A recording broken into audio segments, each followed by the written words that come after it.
Dust Storm, Shane Dawson, and Woodrow Wilson.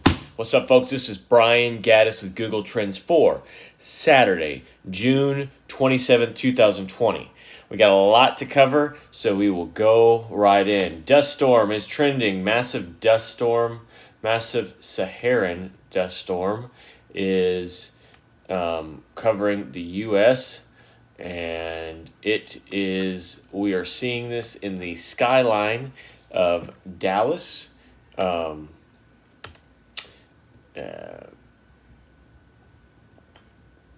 Massive Sahara dust storms. Excuse me. Whoa. Let me see if I can get some better clarification. So yeah, there's a dust storm going on. We got an article out of Science Daily, June 27th. Dust storms from African Saharan desert traveling across the Atlantic Ocean are nothing new, but the current dust storm has been quite expansive, and NASA's satellites have provided a look at the massive June plume. NASA NOAA's Suomi NPP satellite showed the blanket of dust had moved over the Gulf of Mexico and extended into Central America and over the Pacific, part of the Eastern Pacific Ocean. So, that is what we are dealing with right now. And that is, just another thing to add to 2020. You got a dust storm, you got COVID, you got murderous insects, everything. But, hopefully it isn't too detrimental to the atmosphere. YouTuber Shane Dawson posts apology for racist behavior. First, I was going to say massive Saharan dust storm. Let me know if you're seeing that in your area. So, if you're a fan of YouTube, hopefully, because you are watching me on this, we're going to have YouTuber Shane Dawson. If you're familiar with him, he's a YouTuber. He's apologizing for all the racism that I've put on the internet. Me as a white person wearing a wig and playing a character and doing stereotypes and then saying the N-word is something I probably should have lost my career for at the time. He's published something. YouTuber Shane Dawson apologized in a video Friday after facing criticism for his racist action, including doing blackface and saying the N-word. I'm going to start with all the racism that I put on the internet as an adult, he said. I made the decision to play stereotypes of black people or Asian or Mexicans or pretty much every race. So yeah, that's ridiculous, bro. The 31 who has 23 million subscribers on the platform said he did blackface a lot. I often use the N-word, but added that he's not a hateful person, just someone who took jokes too far. I think that's what we're seeing a lot of. Not to lessen what they did at all, but at the same time, people are operating off that shock value. Shock jock Howard Stern. Sounds like he is one as well. We've seen it from Jimmy Fallon, I believe Jimmy Kimmel.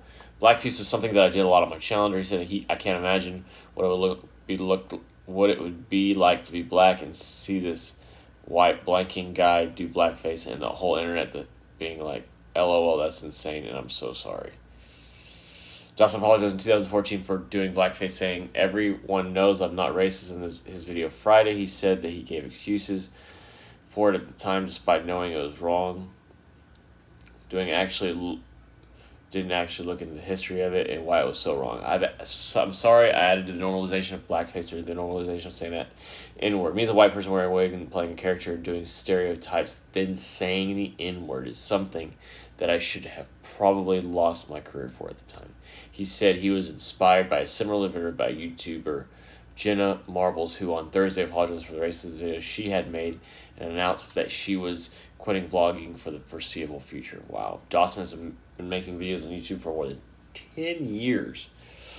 And it's no stranger to public apologies. He has had to apologize for his videos featuring characters built on the racist stereotypes, as well as his past comments about mental health issues and pedophilia. Wow, which he addresses in the latest video. Sorry, my wife, I'm not somebody who would ever talk about a child that anyway as it was inappropriate. This is disgusting. It is gross. It is something I would ever do. It is something that I did for a shock value because I thought it was funny. Old clip of him Wow. I'm just going to finish that.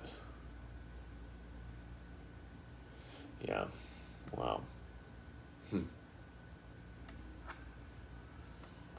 Maybe sorry is not enough for some people. I guess some people are feeling this way. Let me know what you think. Woodrow Wilson. Princeton will remove Woodrow Wilson's name from school. He is the name of, looks like a school at Princeton. CNN. Princeton University will remove the name of President Woodrow Wilson from its School of Public Policy and a residential college, the school said in a statement on Saturday. The Princeton University Board of Trustees voted Friday to rename the policy school the Princeton School of Public and International Affairs, the statement says.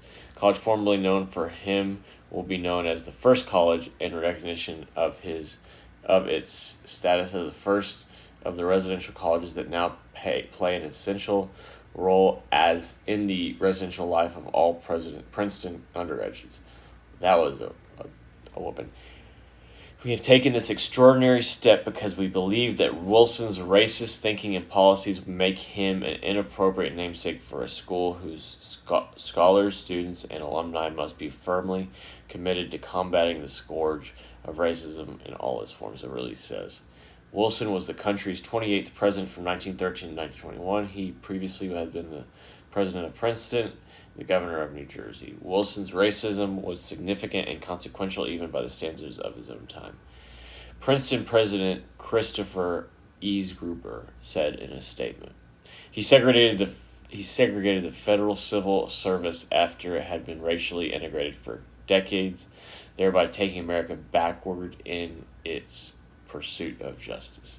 He not only acquiesced but added to the persistent practice of racism in the country, a practice that continues to do harm today. He once called racial segregation a benefit and said slaves were happy and well cared for. Wow. He denied admission to African American men and sought to include them from the school's history. The university said it is inappropriate to name a public affairs building after a racist who segregated the nation's civil service after it had been integrated for decades. It says the point was made more urgent by the recent killings of Breonna Taylor, George Floyd, and other African Americans. Take this action while continuing to recognize and respect Woodrow Wilson's exceptional achievements, the statement says. Wilson improved Princeton as much as or more than any other individual in the university's long history. Though scholars disagree about how to assess Wilson's tenure as President of the United States, many rank him among the nation's greatest leaders and credit him with visionary ideas that shaped the world for the better. Wilson's name will remain on the Woodrow Wilson Award, the university's highest honor for an undergraduate alumna, which is conferred annually. Since it is a result of a gift, the university must keep the name according to the university. Interesting. And this is nothing new, though. For years, people have been rolling back names. So, everybody wants to say, well, why is this all of a sudden? This has been happening for a while now. And, not to get too political, I don't have a problem with it. My middle school was changed. I think, that's tough. But I didn't know the background of it. It was a name to me. And I feel like people can get past that. If not, they do, I do understand where people are saying, we need to know our history so we won't repeat it. And I get that. But if the history causes so much pain for people, you know your history. You don't have to be reminded of it in symbols such as this. But people are entitled to their opinion. I'm a little bit more not as sharp, not stupid. I'm saying I'm not as intent in the subject matter as to say keep all this. This is going to give us nightmares in regards to what'll happen. I don't see anything negative for years to come from this.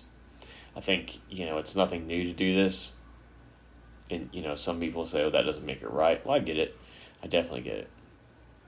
But I think, one of our schools right on the road in Dallas is Woodrow Wilson High School, and they have the name. They're free to change it, but big news, definitely. FA Cup is trending. Norwich to defeat. This is a soccer cup.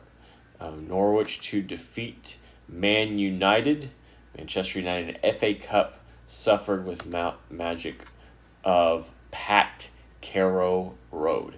There's no sense of magic in the area. Just as this is ESPN. Oh yeah, let me know. Let me know what you think. Let me know what you think in the comments about the Woodrow Wilson name change. There was no sense of magic in the air. Just the smell of hand sanitizer. Manchester United were made to work devilishly hard to book their place in the FA Cup semifinals, but as they secured a 2-1 extra time win over Norwich City at Carrow Road, it was hard to escape the notion that this competition will prove to be the one that suffers most from an absence of fans. Norwich deserved better, having overcome a nervous start to show resilience and courage. A game of fine margins went against them, partly because they held home advantage in name only. That's interesting though, because you don't have fans in this regard. A game of fine margins went against them, partly because the impact of supporters is obviously impossible to quantify. But the Canaries needed a 12-man here, and it would have acted as something of a leveler, especially when Norwich were down to 10 men on the field during Tim Close's dismissal. The essence of the FA Cup's mystique diminished, though it undeniably is even under normal circumstances stems from the sense of occasion, the simple equation of a straight knockout format stirring imaginations not interrupted by league form. This was Norwich's first FA Cup quarterfinals since 1992. I was in kindergarten or first grade, whichever time of the year. This time of the year it would have been kindergarten. The town would have been bustling all day, anticipating building to an early evening kickoff in a stadium enthused by that heady cocktail of hope and defiance.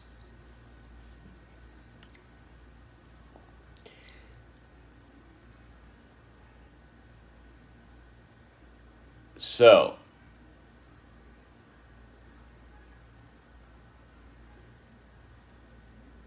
Manchester United beat Norwich City.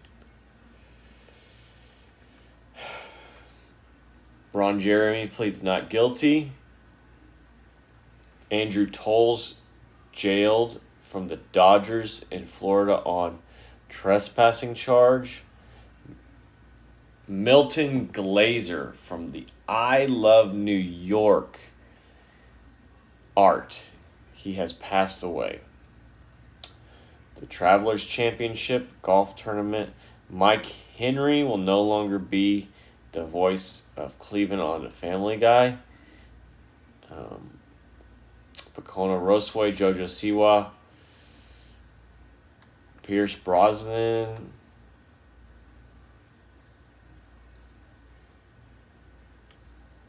Aaliyah Shawkat, Margot Robbie, Phil Mickelson, Mike Pence. He's postponed some appearances. He will be across the street from me tomorrow. He'll be at First Baptist Dallas. So, birthdays today, June 27th.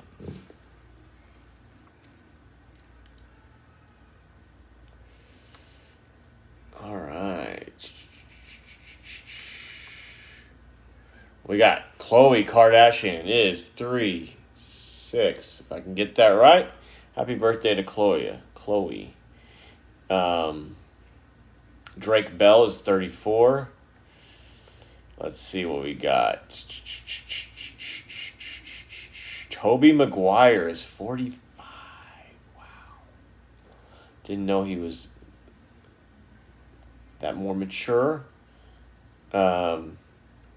J.J. Abrams, TV. He's a director. He's 54.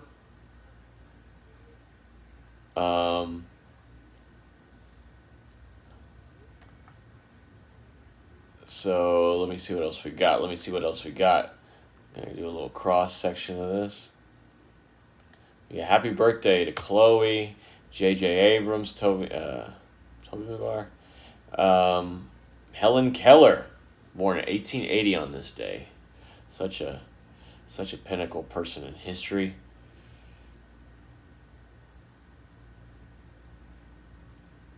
Toby McGuire. We got Khloe Kardashian. Let me see what else.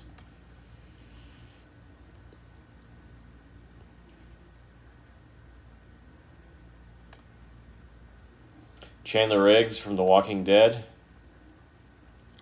Turns 21 today. Who's a fan of Walking Dead? Let me know in the comments. Walking Dead's still going on, right? Anyway, see y'all next time. Like, comment, share, subscribe. Let me know what you like, what you don't like. Tell me if I need to fly a kite. I want to hear from you. All right, folks. We'll see y'all later. Peace.